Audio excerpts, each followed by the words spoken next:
Vamos. Cristo, Jesucristo, maravilloso es Jesús. Su rostro brilla más que el sol. Más hermoso es Cristo que el lirio de los valles, y dulce, más dulce que miel. ¿Cuál es la rosa de Sarón? Así tan bello es él, y le amo si de corazón.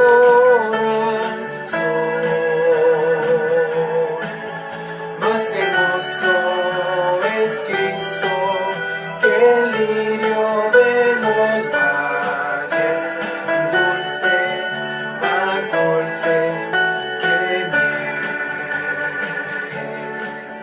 Amén.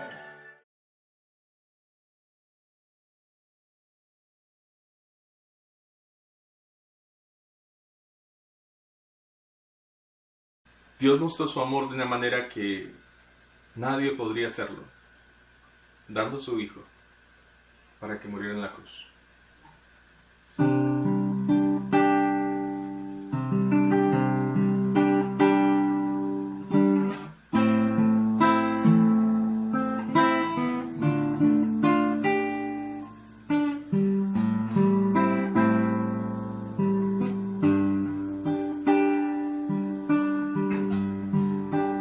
Cantamos.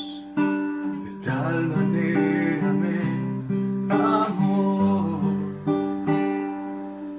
que su vida no escatimó. Hasta el final se entregó, y a la muerte fue porque me amó.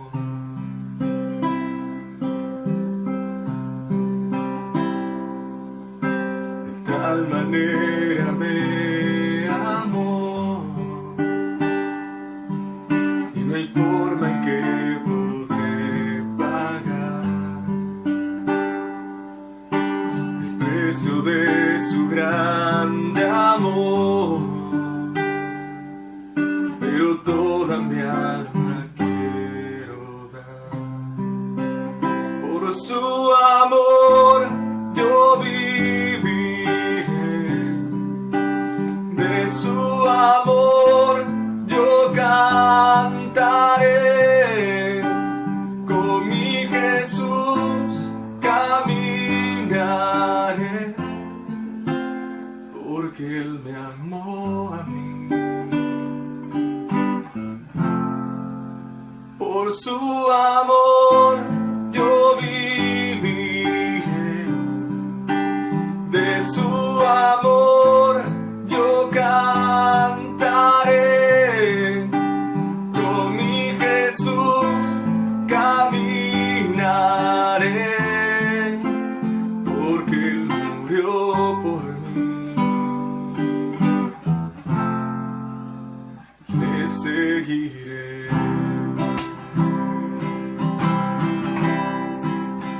Cantamos una vez más. Dice. De tal manera me amó que su vida no escatimó.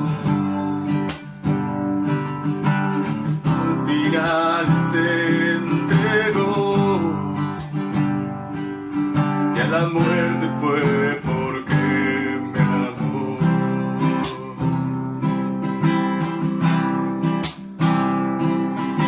De tal manera me amó, y no hay forma en que podré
un domingo más para poder compartir juntos y vamos a orar, porque creo que al igual que a mí es rarísimo poder tener este tiempo y no vernos, no abrazarnos, estrecharnos la mano, pero sí podemos hacer algo, hablar con Dios juntos. Padre, gracias por amarnos, darnos la posibilidad de estar juntos y te agradecemos, Señor, porque sabemos que vamos a abrir tu palabra y al abrirla queremos escuchar tu voz. Te necesitamos, Dios. Gracias por hablar con nosotros en el nombre bendito de Jesús. Amén. Bien, vaya conmigo a Mateo 14 y vamos a volver a ver algunas cosas que vimos el otro día simplemente a modo de repaso. ¿Por qué? Porque tal vez usted no pudo estar el domingo pasado con nosotros en la iglesia. Resulta que antes se decía no dejando de congregarnos, como algunos tienen por costumbre. Ahora se dice no dejando de conectarnos, como algunos tienen por costumbre. Quizás usted no se pudo conectar y esta semana no tuvo tiempo de ver el culto, pero vamos a hacer un repaso. Cuando vamos a Mateo capítulo 14, empieza hablando de Herodes, luego habla de Juan el Bautista, habla de la esposa de Herodes. Cada una de estas personas tenía una función y hablamos un poquito en el tiempo anterior. Dijimos también que este mismo milagro de la alimentación de los 5.000 se relata en los 4 evangelios. Pero empecemos primero por Herodes. Herodes el tetrarca, que había oído de la fama de Jesús y también había oído y le tenía temor a Juan el Bautista. Era un hombre que era un criminal, que conocía las Escrituras, por eso tenía temor de Juan. Aparentemente se acomodaba a las circunstancias, tenía una esposa, que no era su esposa, era su concubina, y la hija de la señora, también mala madre, mala hija, una hija influenciando a su madre. Cuando matan a Juan, ¿cuál fue la situación difícil? La situación difícil fue que le pidieron la cabeza de Juan. ¿Quién se la pidió? La hija. Una hija actuando en forma sensual para provocar a Herodes y consigue lo que quiere, y la presión del grupo hizo que Herodes haga lo que no quería hacer, pero lamentablemente lo hizo. En el mismo relato vemos que le trae la cabeza, aparece toda la alimentación de los 5.000. También aclaramos que Jesús se apartó en una barca a un lugar desierto, y esto es algo característico en la vida del Señor. ¿Por qué? Porque Él es sacerdote y está orando por nosotros. Es lindísimo hacer un estudio de cómo el Señor tomaba tiempo para orar. Marcos 1:35 dice que levantándose muy de mañana, siendo aún muy oscuro, se fue a un lugar desierto y allí oraba. O sea, la oración era una constante en la vida del Señor Jesucristo. Sucede todo el milagro, y cuando pensamos en el milagro, nosotros vimos varias cosas. Primero, vimos que había un muchachito, había unos peces, y si usted me permite voy a mirar acá. Cuando pienso en el bosquejo que estudiamos, hablamos de ofrendar lo que tengo. Y eso me habla de confianza.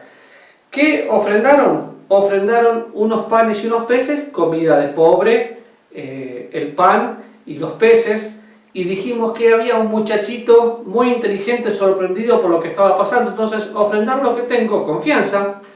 Obedecer lo que Dios pide, y lo hago por convicción.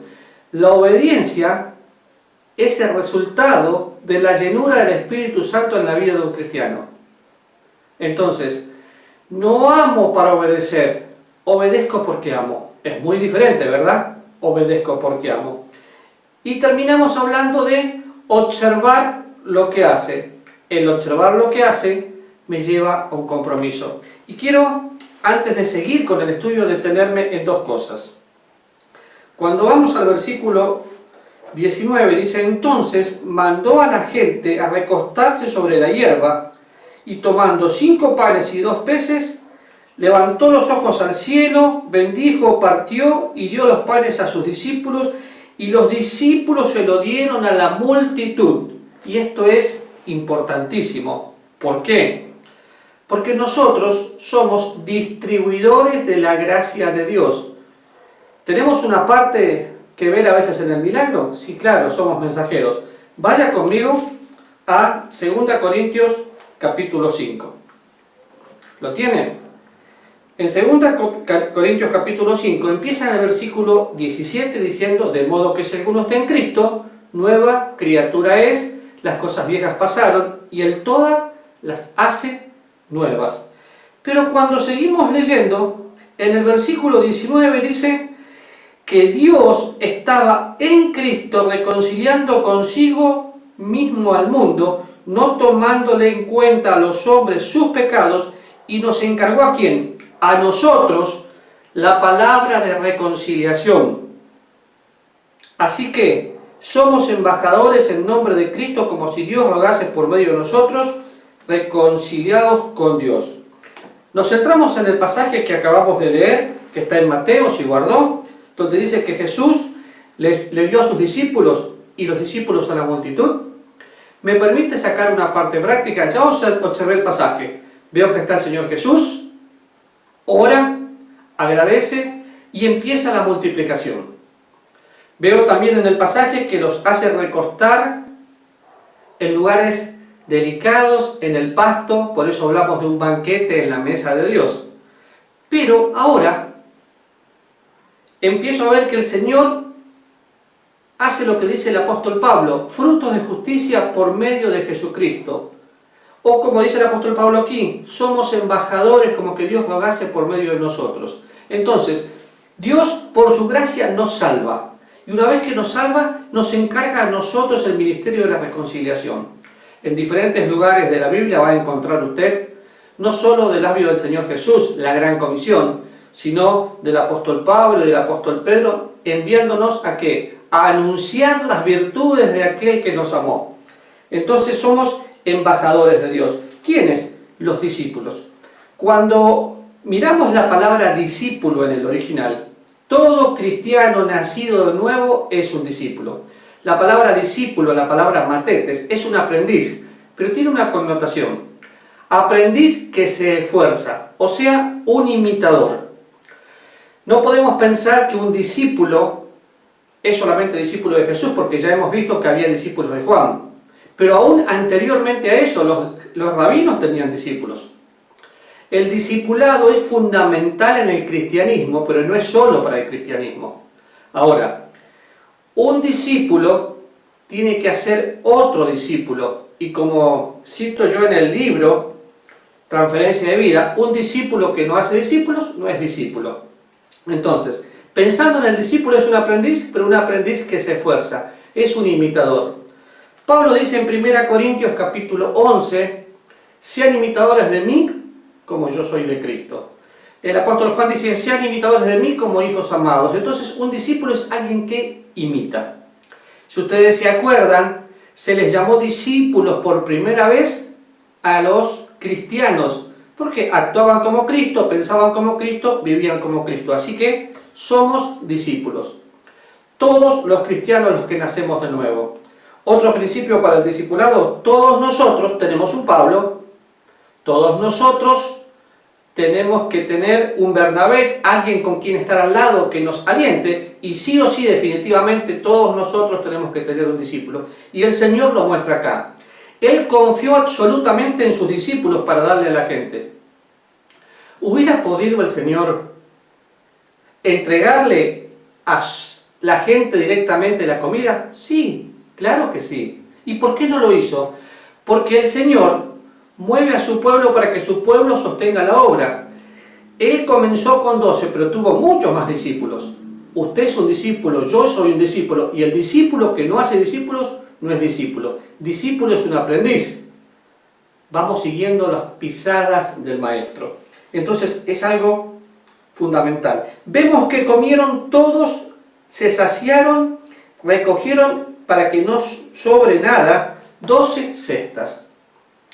Qué interesante es pensar que los discípulos justamente venían de la evangelización mundial y eran 12 y 12 sectas. Entonces permítame acá ampliar lo que no pude en el tiempo anterior y hablar de administración.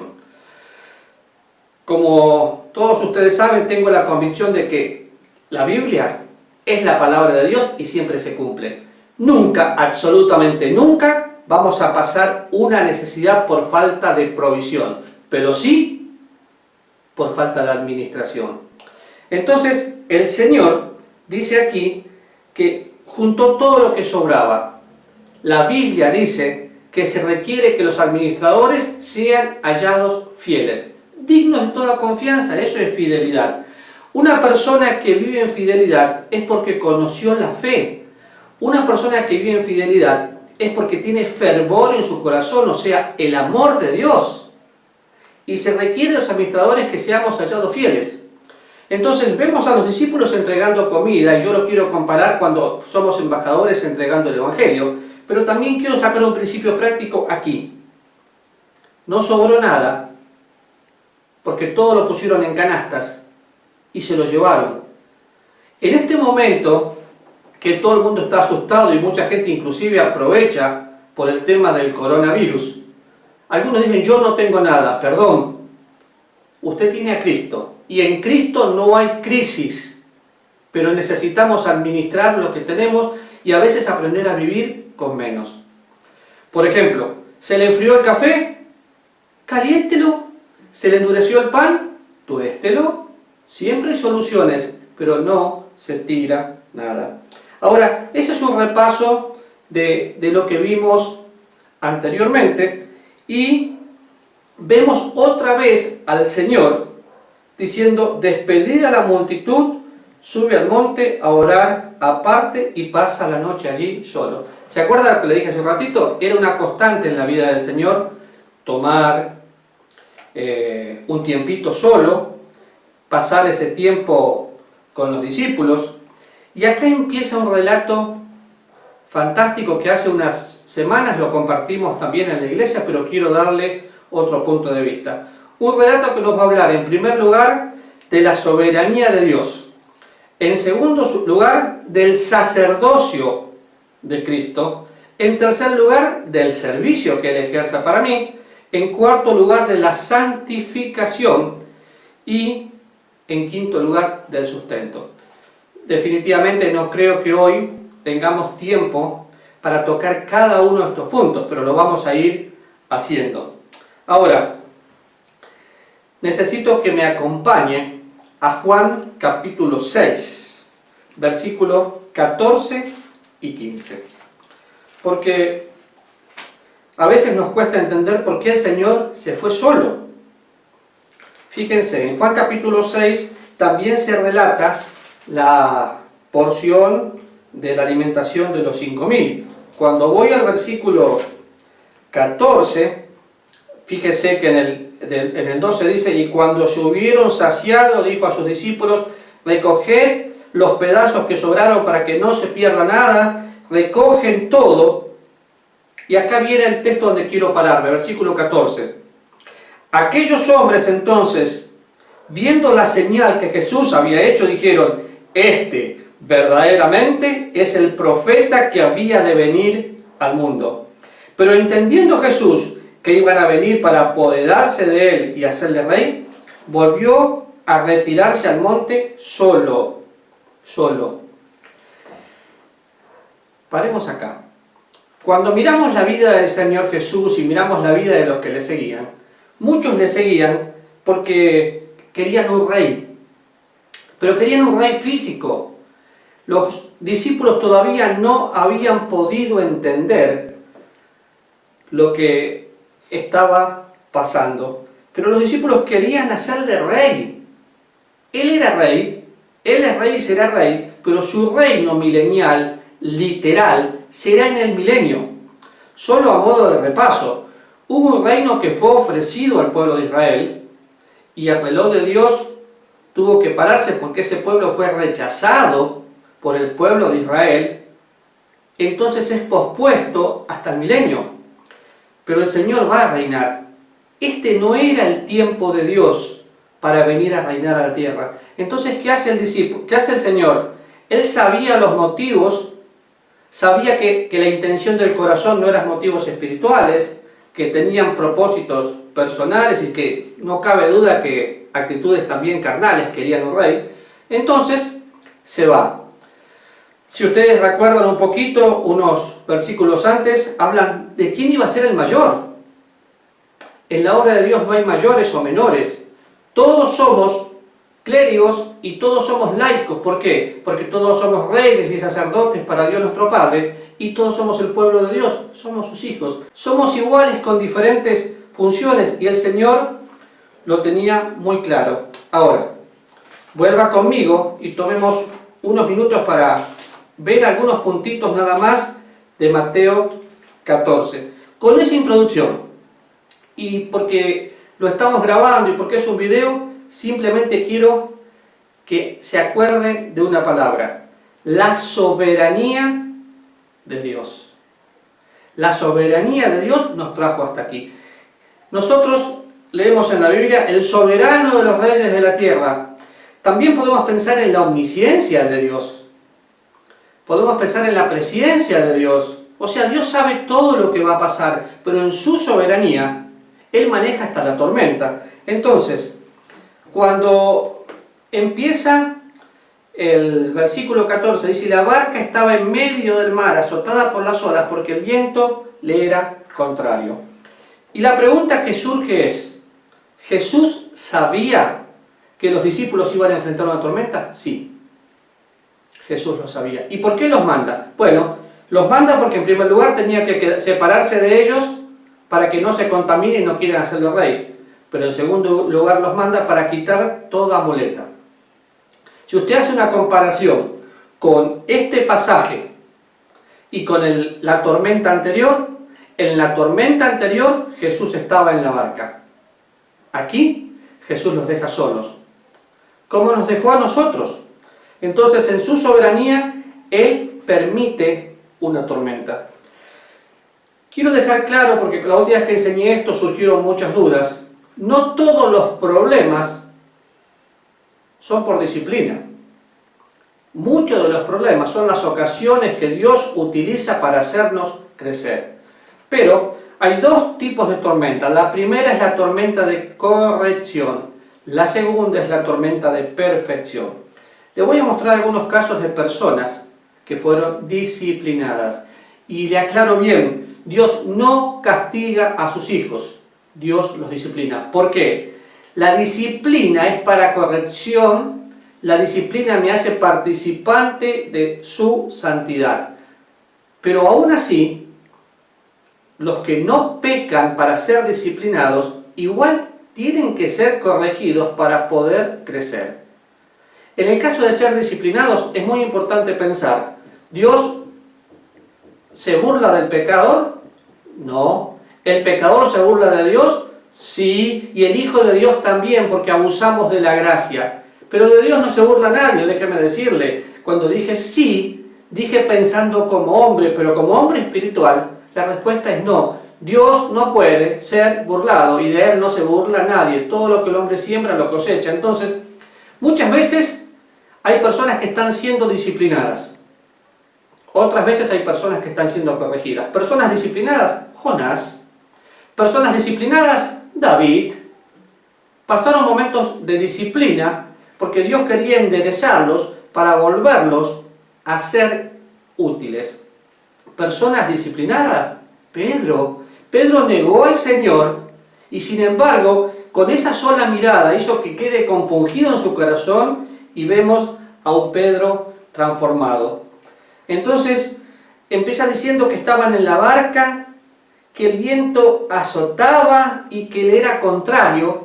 Y otro principio maravilloso para ver aquí: cuando hay situaciones difíciles, tengo que empezar a creer que Dios está en control. Para una persona ansiosa e inquieta como yo, que quiero hacer todo ya, qué difícil es poder decir: oh Dios, no quiero esperar. Pero le voy a mostrar algo que el Señor me enseñó en estos días, en un momento de una crisis emocional. Sí, claro, una crisis emocional. ¿Usted nunca la tuvo? Viendo el Salmo 31 y pensando en esto, quiero mostrarle algo que nosotros muchas veces hacemos. ¡Ay, Señor, quédate con nosotros! Señor, fortalecenos. Señor, hace esto. Señor, hace aquello. Y mire cómo empieza el Salmo. En ti, oh Jehová, he confiado. No sea yo confundido jamás. Líbrame de tu justicia. Versículo 2 del Salmo 31. Inclina a mí tu oído. Líbrame pronto. Sé tú mi roca fuerte, fortaleza para salvarme, porque tú eres mi roca y mi castillo. Sé tú mi roca, porque tú eres. En primer lugar, el salmista creo que está aprendiendo un principio de confianza, pero dice, sé tú mi roca. Y luego reacciona y dice, pero tú lo eres. Sé tú mi ayudador, soy tu ayudador. Sé tú mi sustento, soy tu sustento. Hay cosas que tenemos de parte de Dios, que las tenemos para disfrutar. Y los discípulos estaban más seguros en plena tormenta, remando contra la tormenta, que en la tierra y fuera de la voluntad de Dios. Yo creo que ninguno de nosotros elegimos pasar por un coronavirus. Nosotros no elegimos pasar por situaciones económicas difíciles, pero en este tiempo de crisis son las oportunidades donde Dios empieza a trabajar en nuestros corazones para mostrarnos que es Dios. Cuando a mí algo se me escapa de las manos, me doy cuenta que mi habilidad es mi enemigo, porque empiezo a confiar en mi habilidad en vez de confiar en Dios. ¿Y entonces qué hago? Bueno, el otro día tuve que llorar. Lloré y decirle, Señor, no quiero esto que está pasando. Y Dios me dijo, no lo controlás, me toca a mí. Sé tú mi roca, soy tu roca. Y Él me sustentó. Ahora, como dije antes, yo veo en la Biblia dos tipos de tormenta. ¿Cuál está pasando usted? Si pensamos en la tormenta de corrección, hay muchos cristianos que son nacidos de nuevo, pero que nunca llegaron a experimentar el discipulado, porque son cristianos carnales. Cuando usted va a 1 Corintios capítulo 3, habla de los cristianos carnales. Un cristiano carnal es una persona que actúa como si nunca hubiera conocido a Jesús, y en lugar de tener a Jesús dominando toda su vida, él es dominado por sus pasiones, por sus deseos y comete todo tipo de pecado. Es algo, sí dice la Biblia, pero es algo así como por fuego. Porque un día recibió a Jesús como Salvador, pero nunca entendió la soberanía de Dios. Entonces, pensando en la soberanía de Dios, Él les trajo hasta aquí, Él les trajo a la tormenta. Dios sabe lo que hace. Ahora, a veces pensamos que pecamos sin querer. No, usted y yo pecamos porque queremos. Nos gusta, lo pensamos y lo hacemos. Lamentablemente, somos santos en Cristo que a veces pecamos, y el apóstol Pablo lo explica de una forma magistral. Dice, ¿qué pues pecaremos para que la gracia abunde? En ninguna manera. ¿Por qué? Porque conocimos a Cristo, porque estamos muertos al pecado, porque vivimos en Él, porque fuimos bautizados con Cristo. Y todo el capítulo 6 nos hace una descripción excelente de por qué no abusar de la gracia. Pero definitivamente, si peco, ¿Dios me va a disciplinar? Sí. ¿Es la disciplina de Dios fea? No. Hay que pasarla. Pero hay momentos difíciles. Cuando Dios disciplina a una persona, solo la persona lo sabe. Salvo que sea un pecado que afectó a toda la sociedad y lo descubrieron y tiene que ser disciplinado de otra manera. Pero la Biblia es muy clara en 1 Corintios 11 y en otros lugares cuando dice algunos están debilitados, otros enfermos y otros duermen. Cada vez que vaya a hacer algo, por ejemplo, una palabra que no es agradable a mi hermano, bueno, de una misma boca no sale agua salada y dulce. Entonces, ninguna palabra corrompida salga de mi boca. Cada vez que yo tengo que hacer cosas que definitivamente sé que no son correctas, estoy literalmente pegándole una bofeteada al Señor y voy a tener que ser corregido por Él. Pero, cuando voy creciendo, un adolescente empieza a crecer y le empiezan a doler los huesos. ¿Por qué? Porque va creciendo y se va estirando. todos nosotros tenemos que dejar de ser niños fluctuantes, como dice Efesios, e ir creciendo en el conocimiento de Dios, creciendo ¿hasta qué? Hasta que Cristo sea formado en nosotros. Entonces, muchas veces las tormentas que vamos enfrentando, los conflictos, son necesarios para poder crecer. Y le voy a citar Efesios capítulo 4, versículo 14. Dice: para que ya no seamos niños fluctuantes, llevados por doquiera de viento de doctrina por estratagemas de hombres, que para engañar emplean con astucia las artimañas del error, sino que siguiendo la verdad, en amor, crezcamos en todo, en aquel que es la cabeza, esto es, Cristo, de quien todo el cuerpo, bien concertado y unido entre sí por todas las coyunturas, que se ayuda mutuamente según la actividad propia de cada cuerpo, recibe crecimiento para ir edificándose en amor. Hay algunas tormentas, algunos problemas que son para perfeccionar nuestras vidas y para hacerlos semejantes a Él en todo. Si usted lee unos versículos anteriores, habla de a fin de perfeccionar a los santos, o sea, darle el equipo que necesitan a los que son santos. ¿Para qué? Para que hagan el ministerio hasta que todos lleguen a la unidad de la fe, al conocimiento del Hijo de Dios, a un varón perfecto. Esa es la meta de Cristo, hacer de usted y de mí alguien semejante a Él en todo, pues así como Él es, somos nosotros en este mundo. Entonces, vemos al Señor probando a sus discípulos, vemos a los discípulos remando contra la corriente, y acá no creo que haya sido para ellos una tormenta por disciplina de Dios. Fue una tormenta para llevarlos a crecer, fue una tormenta para corregirlos, fue una tormenta que los perfeccionó, porque después de esta tormenta los discípulos nunca fueron los mismos. ¿Y usted? ¿Qué va a pasar cuando todo este tema del coronavirus pase? Definitivamente no quiero que volvamos a la normalidad, porque he visto a Dios utilizar esto para que personas que estaban lejos de Él vuelvan a Él. Pero el otro día alguien me dice: ¿podía orar por mí? ¿Y qué te está pasando? Tenía miedo de morirse por el coronavirus. Y le dije: ¿tenés miedo al virus o tenés temor de Dios? ¿Saben que me di cuenta? Tenía más miedo de morirse sin Cristo, contagiado, que de vivir para Cristo, libre. Es feo ver tantas personas con temor. Si usted se va a contagiar, definitivamente se va a contagiar, pero ahí está la soberanía de Dios. No puedo ser irresponsable, pero tampoco puedo restringirme por miedo. La vida cristiana es una vida de equilibrio y tengo que vivirla. Entonces, a veces tengo que ser como los discípulos, remar en contra de la corriente. ¿Por qué? Porque si fuera por todas las medidas que tenemos que tomar, se acabó la sociedad por todo el distanciamiento. Pero hace unos días visité a una persona que quiero mucho, un adulto mayor que está enfrentando un cáncer, y me dijo: tengo un tumor en el cerebro, tengo un tumor en los riñones, no me queda mucho, entonces quiero estar cerca de mis hermanos porque los necesito.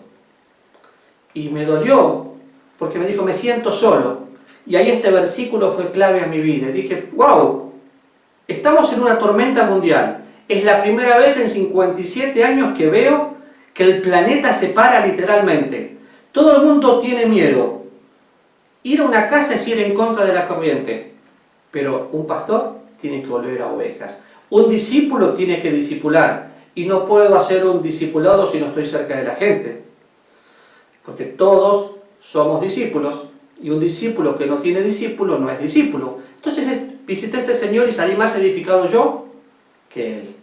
Ahora, ¿qué entendí? Entendí que a veces tenía que remar contra la corriente, porque no creo que alguien me va a decir: ¡ay, te felicito porque saliste a la calle! No, alguno me va a criticar. Está bien.